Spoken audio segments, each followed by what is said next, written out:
युवा कार्य प्रशिक्षणार्थी यांच्याकडून मागण्याचे निवेदन 6 महिन्याच्या प्रशिक्षणानंतर कायमस्वरूपी रोजगाराची मागणी। दिंडोर तालुक्यातील मुख्यमंत्री युवा कार्य प्रशिक्षणार्थी यांच्याकडून विविध मागण्याचे निवेदन उपजिल्हाधिकारी, गटविकास अधिकारी आणि तहसीलदार यांना देण्यात आले। मुख्यमंत्री युवा कार्य प्रशिक्षण पूर्ण करणाऱ्या प्रशिक्षणार्थींना वाऱ्यावर न सोडता इतर शासकीय कर्मचाऱ्याप्रमाणे सोयी सुविधा मिळावेत। 5 तारखेच्या आत विद्यावेतन मिळावे। 6 महिन्याचे प्रशिक्षण पूर्ण झाल्यानंतर आम्हाला कायमस्वरूपी रोजगार उपलब्ध करून द्यावे। शासकीय भरतीमध्ये मुख्यमंत्री युवा कार्य प्रशिक्षणार्थींना 10% जागा आरक्षित करावेत आदी मागण्यासह प्रशासनामार्फत शासनाकडे मागणी करण्यात आली। यावेळी अध्यक्ष राजेंद्र गंगनर, उपाध्यक्ष माधव केरले, सचिव अविनाश कोकणे, कार्याध्यक्ष नेहा पेंडेवाड, प्रसिद्धी प्रमुख व्यंकट घंटेवाड आणि नितेश हिंगोले, सदस्य रमेश दोसलवा, बाबू कोरेवार, यमिता कोंगुलवार, अलका कांबळे, अंबिका अंकमवार, संदीप निलंगे, विश्वजित दरबस्तवार, अंकुश तलवारे, शिवाजी कावटवाड, संग्राम बरसमवार, भगवान सुणगीकर सर्व विभागातील प्रशिक्षणार्थी मोठ्या संख्येने उपस्थित होते।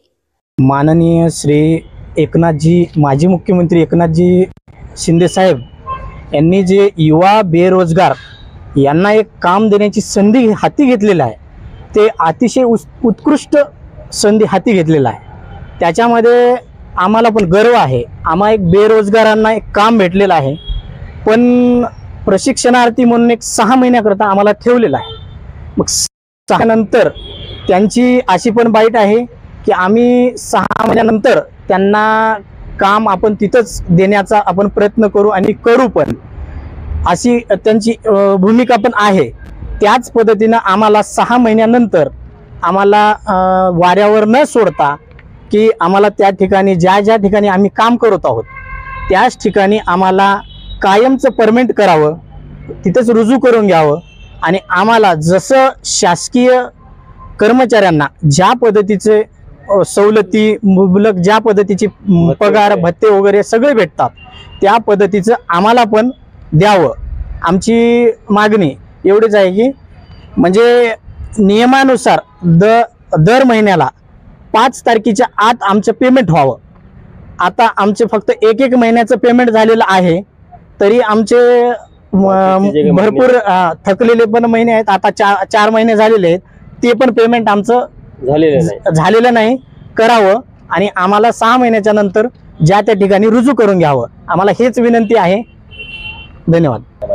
आमच्या उपजिल्हाधिकाऱ्यामार्फत मुख्यमंत्र्यांकडे प्रशिक्षणार्थी म्हणून आमच्या या मागण्या आहेत की आम्हाला जे 6 महिन्यासाठी प्रशिक्षणार्थी म्हणून नियुक्त केलेलं आहे ते 6 महिने पूर्ण झाल्यानंतर आम्हाला वाऱ्यावर न सोडता त्यांचा एक लाडका भाऊ म्हणून आम्हाला त्या विभागामध्ये परमनंट करण्यात यावं आणि जे शासनाच्या कर्मचाऱ्यांना जे भत्ते आहेत, पगार आहेत, त्यांच्याप्रमाणे आम्हाला सर्व भत्ते, रजा, पगार या सर्व शासनाच्या सुविधा आम्हाला देऊन त्या विभागामध्ये सर्व प्रशिक्षणार्थींना परमनंट करण्यात यावं।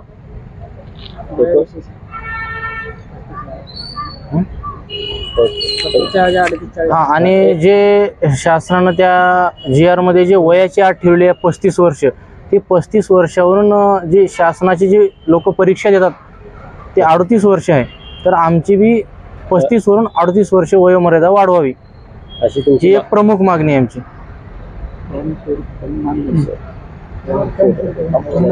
आमची मागणी एवढीच आहे, अधिकाऱ्यांना, खासदार, आमदार यांना एवढीच मागणी आहे की आम्ही 6 महिन्याचं जे कार्यकाल लाभलेला आहे आम्हाला, ते कार्यकाल आम्ही ज्या ठिकाणी आहोत त्या ठिकाणीच आम्हाला कायमचं रुजू करून घ्यावं आणि त्यांना जसे भत्ते मिळतात तसंच आम्हाला पण यावं। आम्हाला पण रजा वगैरे सर्व गोष्टी आणि 10% जे आहे आमचं